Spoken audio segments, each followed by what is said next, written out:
Hola, yo soy el doctor José Iván Castillo, un pediatra infectólogo, y les doy la bienvenida a Maternidad de Pañales de Clínicas Muguerza, un podcast donde resolveremos sus dudas en esta nueva etapa de ser papás. En esta ocasión responderé las preguntas que recibimos de muchos de ustedes sobre los cuidados del recién nacido durante la pandemia de COVID-19, además de otras enfermedades respiratorias que aumentan en esta temporada. Iniciamos con la primera pregunta que nos mandan de qué tan cierto es que los bebés no se contagian fácilmente de COVID-19. Y esto es una pregunta muy importante porque los bebés también tienen riesgo de contagio de COVID-19. Lo que se ha documentado en los bebés en particular es que generalmente sus cuadros suelen ser más leves en comparación con los de los adultos, que generalmente tienen mayor riesgo de tener un cuadro que los lleve al hospital. Pero es importante aclarar que los bebés sí se pueden contagiar de este virus. La ventaja es que parece ser que son cuadros más leves. Entonces no nos quedemos con la idea de que los bebés no se contagian fácilmente, porque los bebés sí se contagian fácilmente de COVID-19, solo que generalmente suelen ser cuadros más leves. Entonces eso es una importante pregunta que aclarar. Pregunta número 2. ¿Cuáles son los síntomas de COVID-19 en un recién nacido? Y en esta pregunta es importante mencionar que para eso hay una definición de síntomas clásicos. Entonces básicamente los que debes buscar son fiebre y tos. Fiebre y tos son de los síntomas pivotes de la enfermedad. Cuando los bebés o los niños tienen menos de 5 años, el otro síntoma que en los mayores de 6 años sí se puede encontrar como dolor de cabeza, y los menores de 5 años se manifiesta como irritabilidad. Entonces un bebé que está irritable y no se consuela con los brazos de la mamá y tiene fiebre y tiene tos o tiene moquitos, desde ese instante ya es un bebé que puede ser un potencial caso de COVID-19. Ojo aquí, porque los síntomas suelen ser básicamente indistinguibles de una influenza o de otro virus que dé gripa. Entonces esa es una situación que nos va a llevar a tener que evaluar bien con nuestro pediatra de confianza o con un infectólogo cuáles son los detalles finos que pudieran diferenciar un caso de otro. Pero en términos generales los síntomas son exactamente los mismos, porque eso nos liga a la siguiente pregunta que nos comentan una mamá, que cuáles son los síntomas de COVID-19 que no se confunden con una gripa o con una influenza. Entonces, ¿qué es lo que nos va a apoyar en esta situación? Es la vacuna de influenza. Entonces, un bebé que tenga fiebre, tos y tenga irritabilidad y no se consuele con los brazos de la mamá y ya está vacunado, en esta temporada invernal vamos a tener que descartar que no sea un caso de COVID-19, porque ese bebé ya está vacunado y porque generalmente vamos a esperar que los papás también estén vacunados. Entonces, al tener todos una protección de rebaño donde los papás y los bebés están vacunados, pues un caso con estos síntomas nos va a orientar a buscar directamente a COVID-19. Y en la siguiente pregunta que nos mandan, también nos comentan, que es la número 4, ¿qué factores de riesgo en un recién nacido pudieran complicar su salud si se contagia de COVID-19? Y esta es una de las preguntas más importantes, porque si estábamos comentando que los bebés suelen tener casos o cuadros más leves, entonces, ¿qué puede hacer que mi bebé tenga un cuadro más grave de lo esperado para su edad? Entonces aquí es un punto importante, porque hay que estar alertas. Uno, bebés menores de 1 año. Si tu bebé es un recién nacido o tiene menos de 1 año y le da COVID-19, es más probable que tenga un cuadro más agresivo, porque todavía no hay vacuna. Número 2, bebés que tengan enfermedades de base, por ejemplo, cáncer, leucemia, bebés o niños que hayan tenido trasplantes de órgano sólido, por ejemplo, trasplantes de riñón, bebés que estén en terapias con tratamientos que disminuyan su sistema inmunológico, como por ejemplo los niños que tienen enfermedades reumatológicas. Entonces todos esos niños que tienen enfermedades de base suelen ser niños que tienen factores de riesgo para tener cuadros más complicados. Aquí entran también los niños con enfermedades neurológicas, los niños con enfermedades del corazón y los niños con asma. Y a estos niños con asma les ponemos un asterisco en particular porque es una enfermedad pediátrica muy prevalente. En una ciudad como la nuestra, donde la contaminación es alta, el porcentaje de niños que tienen asma pues también está francamente relacionado y es directamente proporcional a que mayor contaminación, mayor cantidad de niños con asma. Entonces, cualquiera de estas enfermedades, si ustedes tienen algún bebé o algún niño o niña con esta situación, hay que estarlo llevando a sus consultas de control. Mientras esa enfermedad esté controlada, pues es una enfermedad que no va a generar riesgo para complicaciones si les llega a dar COVID-19. Entonces, la siguiente pregunta es: ¿qué cuidados debemos tener con el recién nacido en esta temporada y la temporada invernal? Y aquí hay que hacer hincapié en los cuidados básicos que se han venido trabajando durante todo el año. Uso de cubrebocas y una alta higiene de manos de manera compulsiva y el cubrebocas durante toda la visita del bebé. Los bebés y los niños menores de 2 años no se recomienda el uso de cubrebocas, no porque se les vaya a dañar, que eso es un mito, sino porque es difícil tener un apego al uso del cubrebocas. Entonces ahí lo que se recomienda es que usen una caretita para bebé o para menores de 2 años. Yo en mi consulta he visto niños, por ejemplo, que tienen una caretita con caricaturas para su edad. Entonces, si llegan a tener que salir a una consulta, por ejemplo, pues se puede colocar una caretita. Entonces, los cuidados que deben de tener específicamente para la cuestión de la pandemia en estos bebés se van a limitar al uso de caretas y a los complementos de medidas de higiene que deben tener los adultos, que son cubrebocas durante todo momento e higiene de manos estricta. Entonces, la siguiente pregunta nos dice si la influenza es peligrosa para un recién nacido. Y esto nos lleva nuevamente a recalcar que todos los niños menores de 1 año son poblaciones de riesgo, y esto es tanto para COVID-19 como para influenza. Entonces, un niño que tiene menos de 1 año y no tiene vacuna de influenza es un niño que potencialmente puede tener una enfermedad más grave. Entonces, mucho cuidado con la influenza, porque un recién nacido no puede ponerse la vacuna porque no está recomendada para recién nacidos, se pone a los 6 meses. Entonces, como no se puede poner, se tienen que vacunar todas las personas que conviven con ese bebé. En este caso serían mamá y papá, y si tiene hermanos, los hermanos o hermanas, todos en la familia deben de estar vacunados. Entonces, esto nos liga con la siguiente pregunta, porque precisamente preguntaban los papás y las mamás en qué momento es recomendable poner la vacuna contra influenza. Entonces, cuando un bebé nace, los papás se deben vacunar, porque comentábamos que el bebé recién nacido no se puede poner la vacuna. La vacuna se debe de poner a los 6 meses de vida y un refuerzo a los 7 meses. Entonces se pone a los 6 y a los 7 meses. Los hermanos que ya se vacunaron y que están más grandes ya entran en la vacuna anual, que se pone una sola vez al año.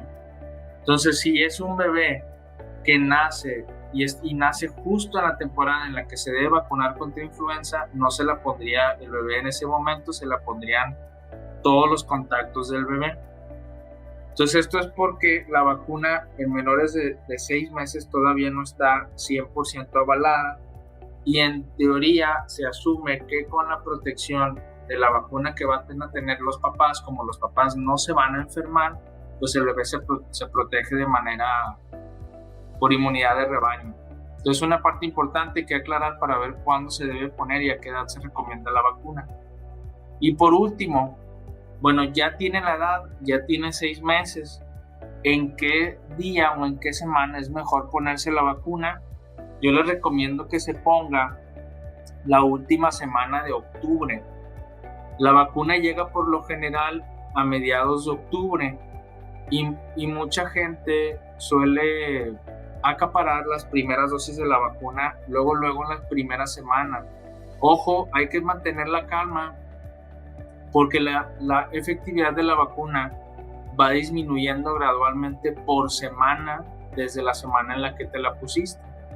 Y la etapa más fuerte de influenza es en febrero. Entonces, lo que recomiendan las organizaciones internacionales con la comunidad de expertos en influenza es que se ponga la última semana de octubre para que en febrero todavía traigas una protección efectiva de la vacuna. Si se pone 2 semanas antes, para febrero la inmunidad va a estar muy disminuida. Entonces, mucho cuidado con escoger el día en el que se va a vacunar. Procuren que sea cerca de la última semana de octubre. La siguiente pregunta, nos preguntan si puede haber alguna mutación del virus durante la temporada invernal. Entonces, es importante mencionar que el 30 de diciembre del 2019 salió la alarma de las infecciones de este nuevo coronavirus. Entonces, apenas vamos a entrar al primer año desde la alarma que salió en China.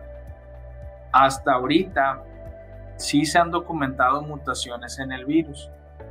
Esas mutaciones no se sabe si son mutaciones que pudieran dar cuadros más leves o más graves. Se desconoce aún realmente si van a tener algún impacto o no, por lo que vamos a estar en vigilancia en esta temporada invernal para ver si el virus tiene alguna mutación como tal. Por lo pronto, es importante mencionar que cuando te da COVID-19, tus anticuerpos te dejan una protección o una inmunidad para una infección recurrente y al menos durante 3 meses. Esta información puede cambiar, más adelante pueden ser más meses o menos meses, pero la última información nos dice que tienes protección. Acuérdense que hay más coronavirus, de hecho llegan en octubre otros 4. De esos 4 que ya vienen todos los años, cuando nos enfermamos nos dejan una protección de 1 año.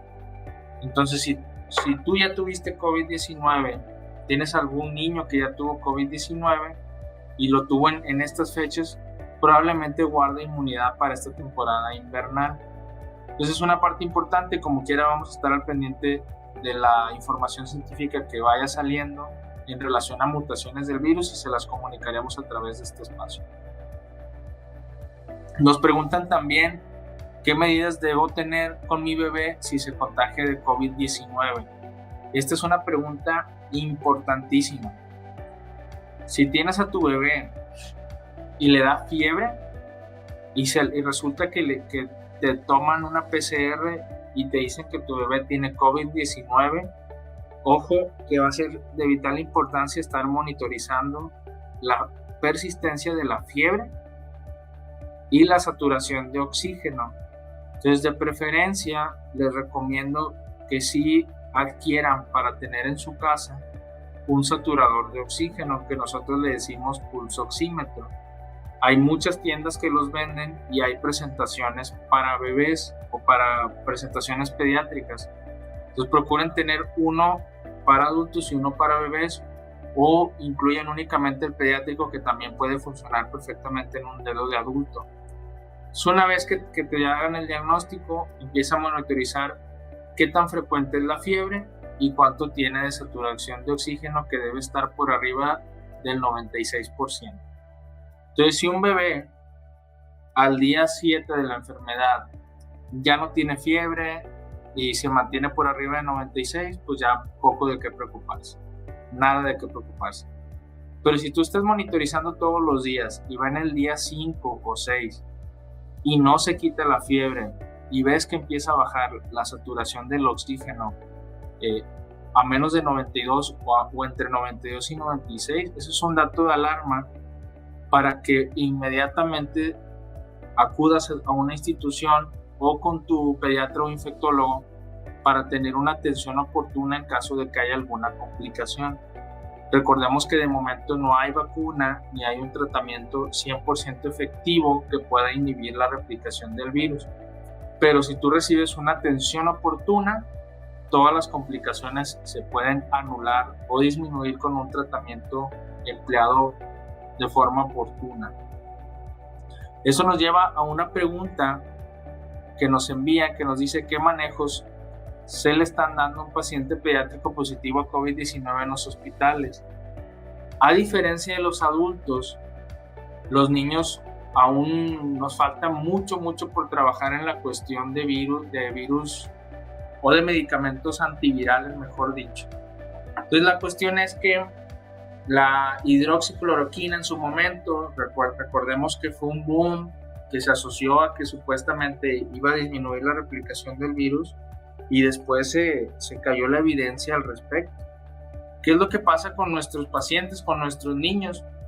Muchos de estos estudios primero se hacen en adultos por cuestiones del comité de ética. Se prueban primero en adultos y luego se prueban en niños.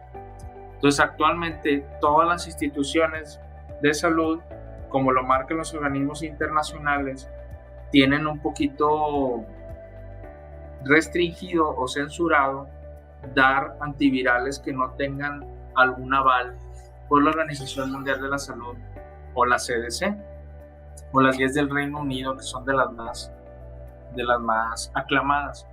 Entonces, si un paciente ingresa positivo al hospital, va a recibir manejo ventilatorio, va a recibir nebulizaciones dependiendo de la situación en que encuentre el médico a nivel pulmonar, va a recibir control de la temperatura y se va a evaluar si hay alguna participación de bacterias que se hayan aprovechado de la infección por COVID-19. Se van a utilizar antibióticos si tiene o no compatibilidad con una probable sobreinfección.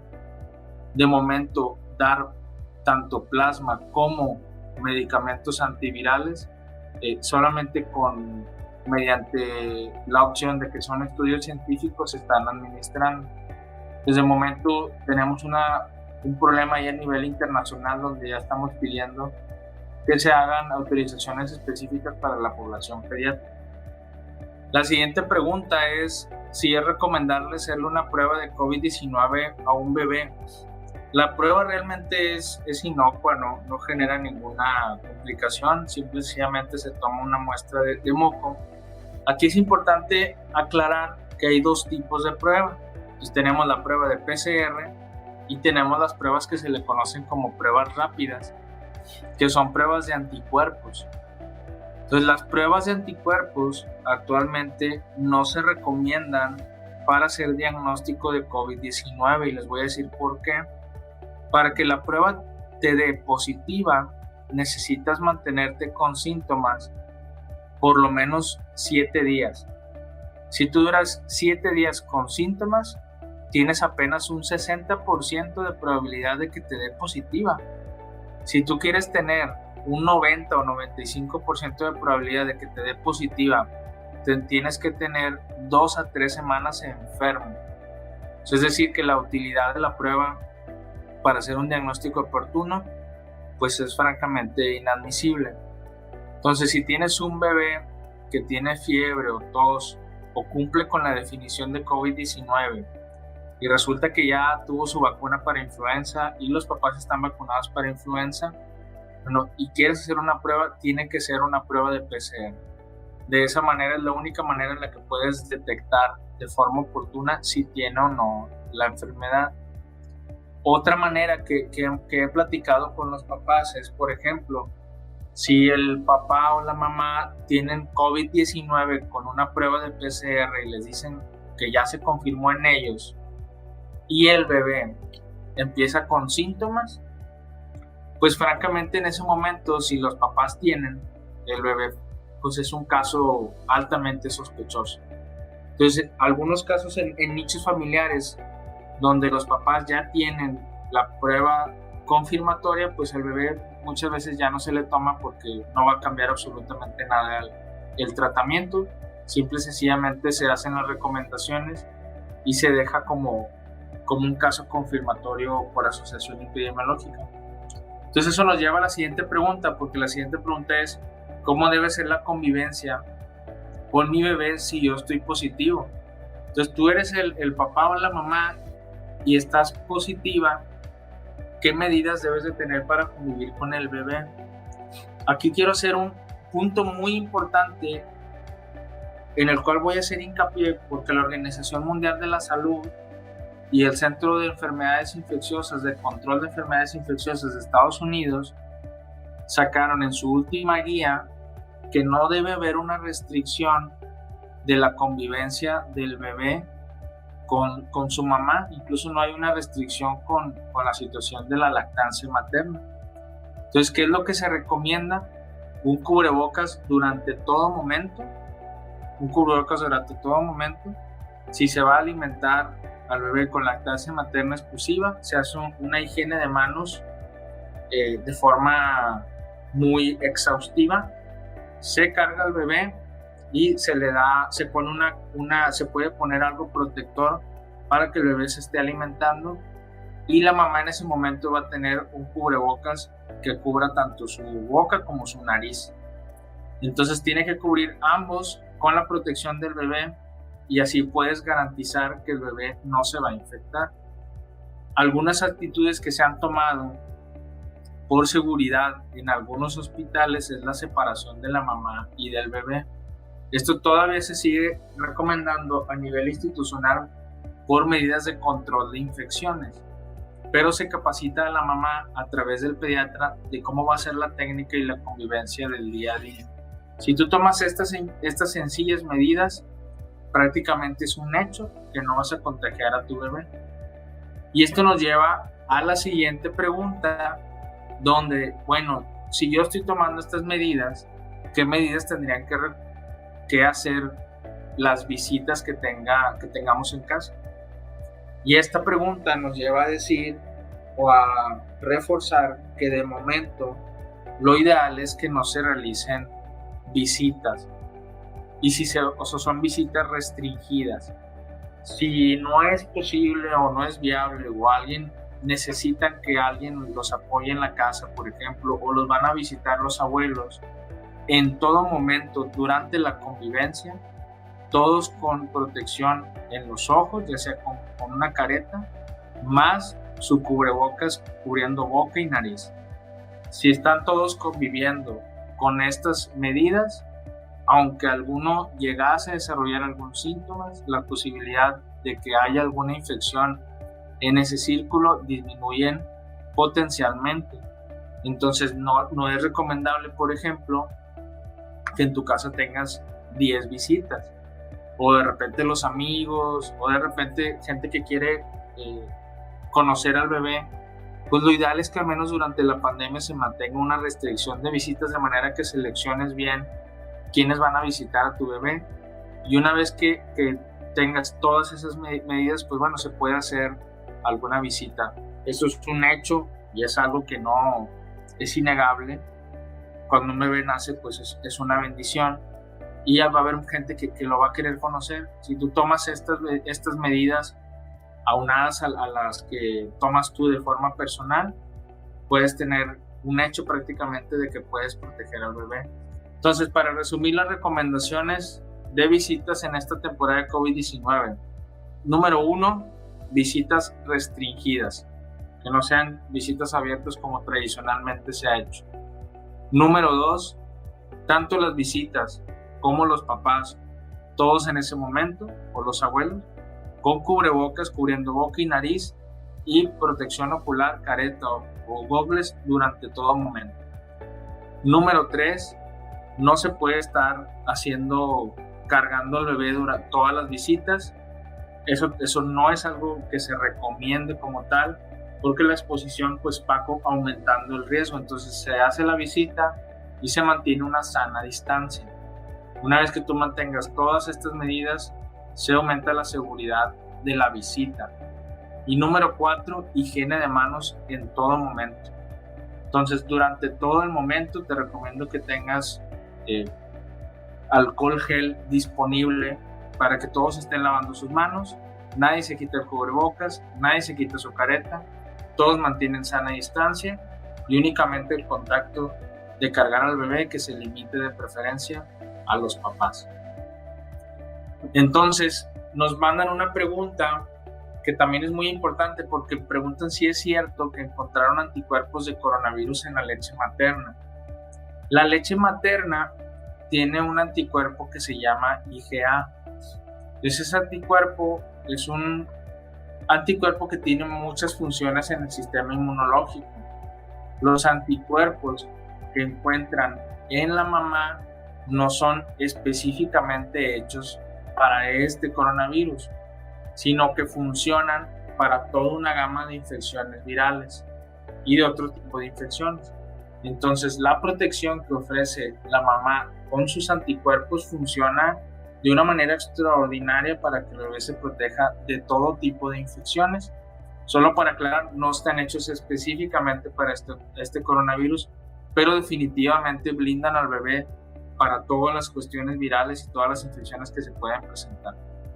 Por último, nos preguntan si durante el embarazo se adquiere COVID-19, que si el bebé puede tener secuelas al nacimiento. Y esta es una pregunta también de mucha relevancia porque ahorita se desconoce la potencialidad de tener secuelas al nacimiento. De momento, de los miles de nacimientos que ha habido en el mundo, ha habido menos de 10 bebés que han tenido una probable, solamente se queda como probable, transmisión de la mamá al bebé. Entonces, de este tipo de bebés, prácticamente todos están sin ninguna secuela en el neurodesarrollo, no tienen malformaciones, no tienen absolutamente ninguna malformación de corazón. Son bebés que nacen y después desarrollan síntomas. Entonces, la situación está en que nos falta mucho por conocer, pero con lo que conocemos hasta hoy, si la mamá tiene COVID-19, es muy poco probable que tenga una transmisión de ella al bebé a través de la placenta. De momento, en los hospitales de Monterrey se han calculado ya algunos nacimientos, se han documentado y no ha habido ni un solo caso, por ejemplo, en México, ni en Nuevo León, de transmisión de la mamá al bebé. Y en el mundo, que son menos de 10, se han encontrado uno en Europa y algunos en Estados Unidos y nada más. De esos bebés, todos están vivos y todos están sanos ya con sus papás. Esto es importante porque se viene, por ejemplo, la temporada de influenza y se viene también la temporada de otros virus. Ninguno de esos virus respiratorios, ni influenza, ni el virus sincitial respiratorio, ha logrado tener daños en el bebé para dejar secuelas o malformaciones. Entonces, muy probablemente lo que va a pasar con COVID-19 es que más adelante se elimine la potencial transmisión de la mamá al bebé a través de la placenta. Entonces, si algún momento durante el embarazo, ya sea tu primer trimestre, segundo o tercero, llegas a tener la enfermedad confirmada, solo es cuestión de seguir con tu control prenatal y vas a tener la seguridad de que el bebé no va a tener ninguna secuela ni malformación. Me dio mucho gusto compartir estos minutos contigo. Si tienes más dudas, sigue nuestras redes sociales. En Facebook nos encuentras como Cristus Muguerza, en Instagram y Twitter como CristusMX o en nuestro blog de salud espaciosaludable.com. Hasta luego.